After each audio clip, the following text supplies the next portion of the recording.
Please welcome dog lover, cat napper, and your coach for today, Darcy Luoma.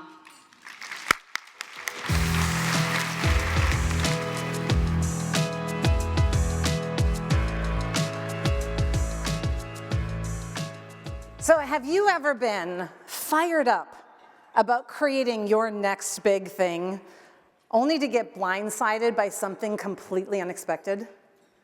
Anyone? Yeah, that was me. Business was booming. I had 2 incredible daughters and a husband who stayed home full time. He handled everything on the home front so that I could focus on building my business. From the outside, it looked picture perfect. Then in an instant, everything fell apart. Now, I'll tell you a little bit more about that in a bit, but here's what I'll say. At the lowest point of my life, the framework I'm about to share with you didn't just help me survive, it's the reason I'm standing here today.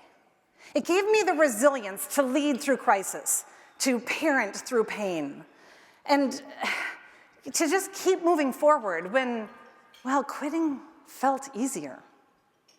Because when life throws you a curveball, you basically have 2 choices. You can either keep moving forward, or you can let that setback write your story. And that choice, that's where resilience lives. And I mean, let's be honest. If you run a business, curveballs are basically part of the job description, right? Setbacks are guaranteed, but staying stuck doesn't have to be. That's why I created Thoughtfully Fit, a model to help leaders and business owners show up with strength and intention, especially when life gets messy. It's grounded in years of research and coaching thousands of leaders, navigating everything from tough conversations to, well, toxic team dynamics. And the reality is today, you're gonna learn a simple strategy to help you create your next big thing, even when the path forward isn't smooth. Because resilience isn't about having perfect days. It's about how you show up on your worst day and still choose to move forward. Let me be clear, resilience isn't automatic. And it's not suck it up, buttercup. That's not resilience, that's just bad advice from your uncle at Thanksgiving. Anyone have that same uncle that I do? Yeah. Real resilience is a muscle, and you need to train to strengthen it. Just like you need to train to get physically fit. You don't build it in the middle of a crisis, just like you wouldn't show up to Shark Tank without perfecting your pitch beforehand. So when the deal falls through, when funding falls short, when your biggest client ghosts you, you don't want to be asking ChatGPT how to navigate the storm. You want to already be strong. And that strength, that's what we're building today. Although you'll be glad to know with all of these desserts, no spandex required for this training. So Thoughtfully Fit starts with your core. 3 simple but powerful steps. You pause, think, and then act. And my research shows that we all have a default. When we're faced with a challenge, one of these 3 comes most naturally to us. And while it's most comfortable, it's not always most effective. Let me explain. If your default is to pause, you're good at taking a moment to just be fully in the moment. You can sit in a meeting that just went sideways and stay grounded when others spin out.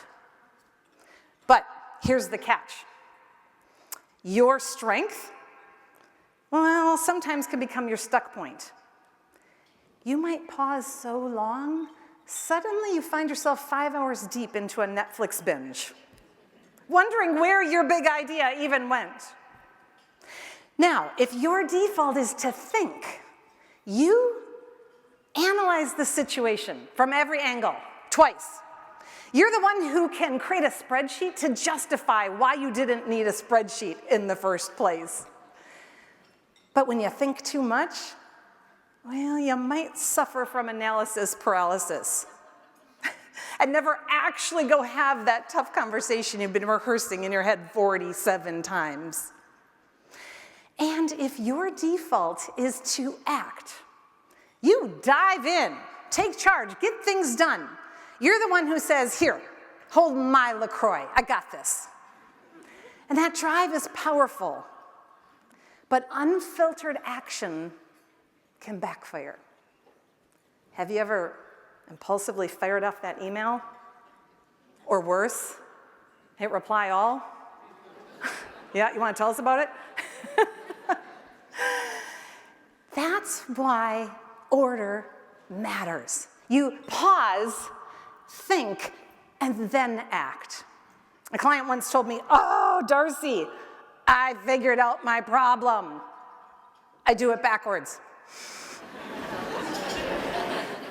Is that a laughter of knowing? You act on impulse only to think, oh, why did I do that? And then you have to pause to do damage control. That's the cycle that so many of us fall into. And the regret comes because we did it out of order. The reality is, resilience isn't something that you're born with. It's something you build. And the way you build it, you engage your thoughtfully fit core. So I'd love to see what we have in the room here today. In a moment, I'm going to ask you to raise your hand for the one that is your default when you are faced with a challenge at work. So for those of you, your default is to pause. I know it's going to require you to put your fork down for your dessert, but just for a moment. If your default is to pause, go ahead and raise your hand. And let's just look around the, oh, there's like a handful of you, but not, go ahead and look around and see.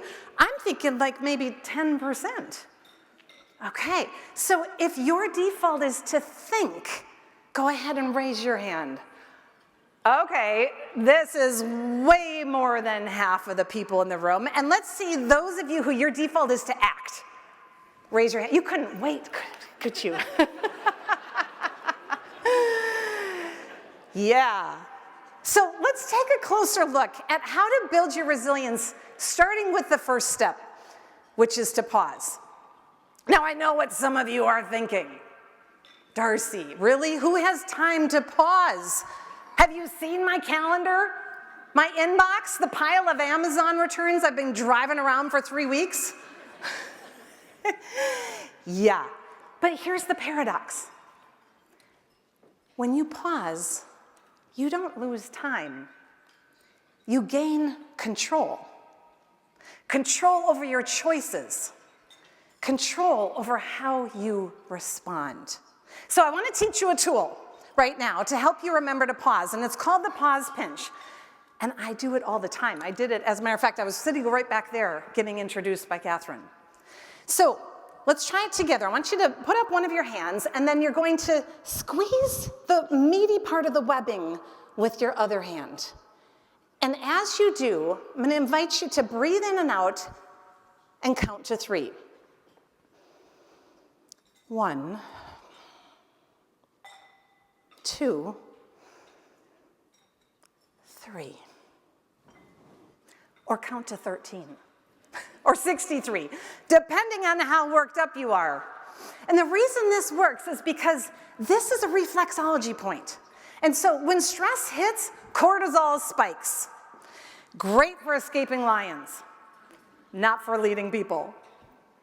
Your prefrontal cortex, that thinking part of your brain, shuts down. The pause pinch interrupts that. It tells your brain, you're safe. Cortisol drops, clarity returns, you regain control. The pause gives you power. It's the first muscle to train. So remember, pause now, or pay later. That's the difference between creating results and collecting regrets. So once you paused, it's time for step 2, which is to think. Why?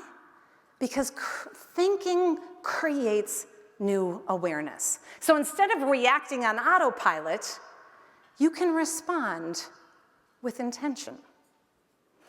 So you might be wondering, how do I train this thinking muscle? You ask questions. Let me show you what this could look like in real life.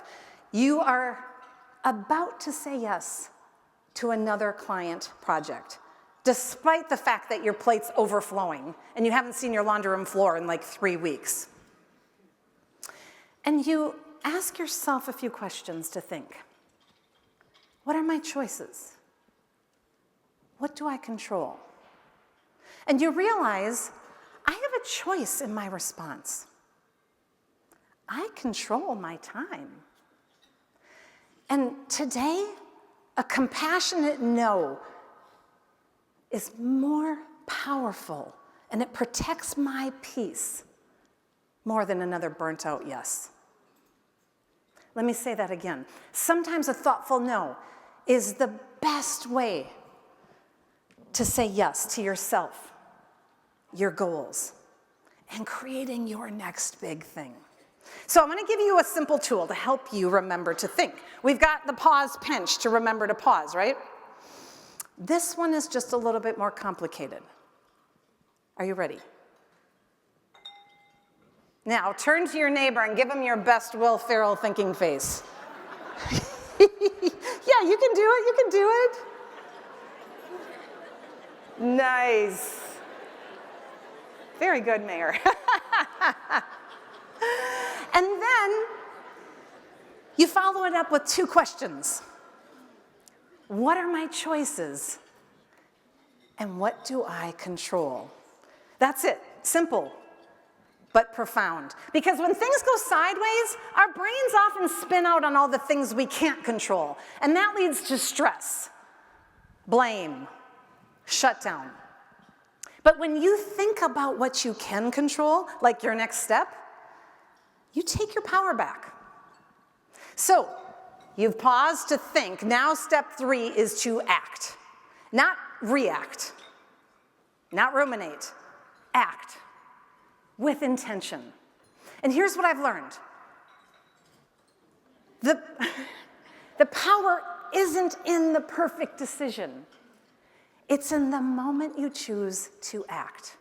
Because that moment is where momentum begins. And like any other muscle, acting with intention, well, it takes training. So let me give you a tool to help you remember to act. I'm going to invite you, think about, you're weighing your options. Go ahead and do it with me if you're willing to set your dessert fork down. You're weighing your options. And even if you're not 100% ready, close one fist and punch it forward.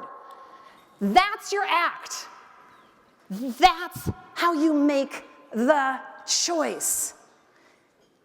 You make your next step, even if it's small, even if it's scary. Because here's the secret. Sometimes clarity doesn't come before action. Sometimes clarity comes because of action. Sometimes you just need to lace up those running shoes. You don't need to feel ready. You just need to start. That's how you stay forward focused to create your next big thing. One intentional action at a time. So now you have it.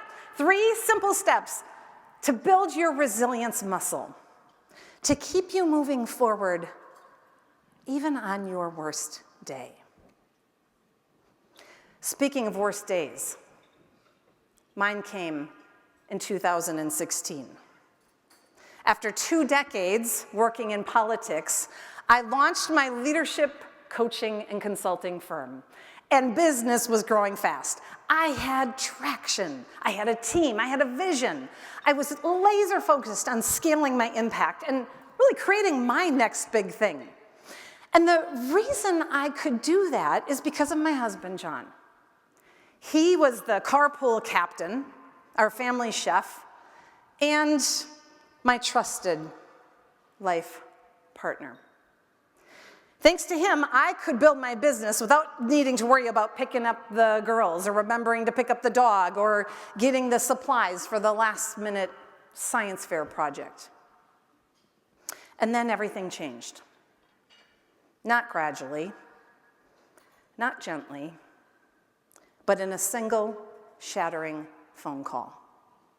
It started out like any normal Thursday. We had breakfast together as a family. We went and waited for the school bus together. I met with a client and then headed across town to my event. And then I noticed my neighbor calling. Well, that's strange. Darcy, what is going on? There are 50 police cars and a SWAT team with guns surrounding your house. They just took John out barefoot in handcuffs. Oh my God, wait, what? My thoughts were racing. They must have the wrong guy, right? What in the world was he arrested for? How do I make sure the girls don't see this when they get off of the school bus? A few minutes later, a detective called. Miss Luoma, I'm calling to notify you that we're executing a search warrant at your home. Before we hung up, I asked him the same thing you might be wondering. Can you tell me what my husband's been arrested for? Sexual assault of a 15-year-old girl. Everything about my storybook life instantly came crashing down. Now, I want to pause for a moment right here to recognize something very important. I want to acknowledge that for some of you, this is touching a tender nerve in a deeply sensitive way. Please know I see you. And I want to assure you that I will not be sharing any more details about the victim's story or about the crime. That's not the point of today. The point is, what do you do with the pain you didn't choose? Because resilience isn't theoretical, and it's not a buzzword. It's what helps you get out of bed in the morning when you don't know how you're going to make it through the day. The days and weeks that followed, I was in full-on act mode. Deal with the detectives, the lawyers, childcare, the news media that was staked out in front of our house. Hire a divorce attorney, child psychologist, a crisis communications firm. I was in a constant state of holding it all together while simultaneously watching it all fall apart. And I remember sitting on the kitchen floor sobbing. Bottle of wine to my left. Printout of the Thoughtfully Fit model that I had just finalized 5 days earlier to my right. I had a choice. I could numb out or practice what I preach. Thankfully, I chose the model. Okay, who am I kidding? I chose both, clearly.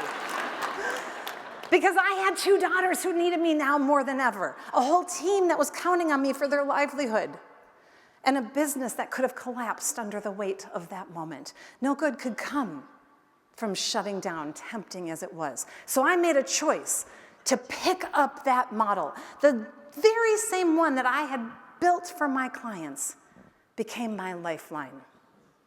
And let me be clear, it was simple, but it was not easy. Pause to stop the spiral. Think, what do I control? What are my choices? And then act. Make the choice to keep moving forward, even if the next step was imperfect. And some choices came with confidence. Others I agonized over. Do I tell my girls the truth? Do I take them to visit their dad in jail? Do I pause my business or keep working because the expenses are piling up? That's when Thoughtfully Fit became real. It wasn't theory anymore. It was time to test the strength of my training in my own life. Those days, my life felt like a Dateline NBC episode. My husband was convicted and sentenced to 10 years in prison, the year of our 10-year wedding anniversary. I had no shortage of thoughts and intense emotions. And believe me, if I'd acted on them, I'd likely still be festering in anger with a whole pile of regrets. But every time I returned to those 3 steps, I took back control. Not of the circumstances, but of myself. And over time, something amazing happened. I didn't just survive that chapter. I began to rewrite it.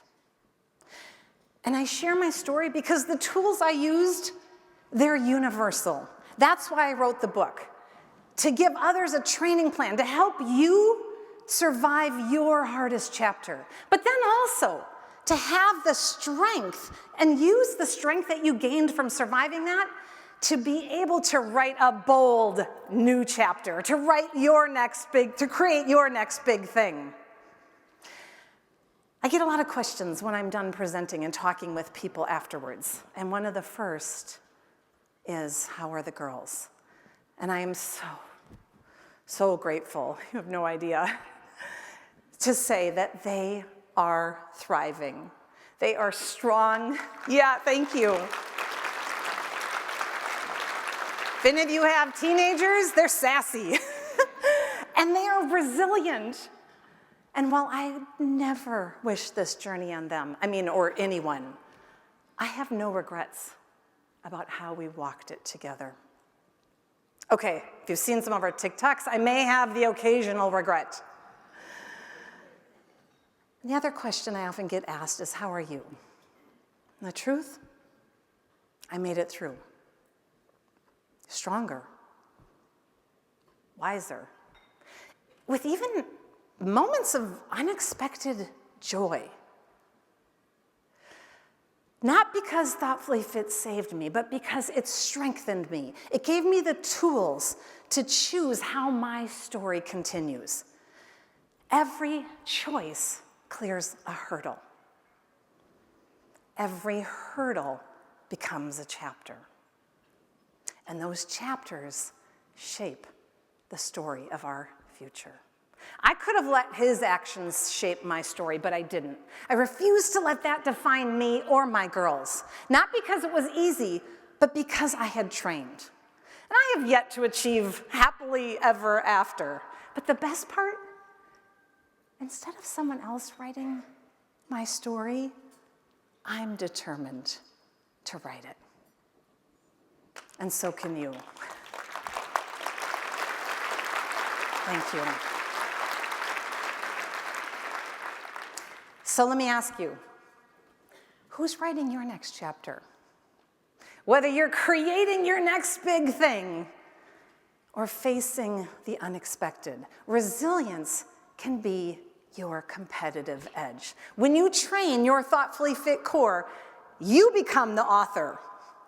You choose the plot twist. You create your next big thing. And you're not doing it alone.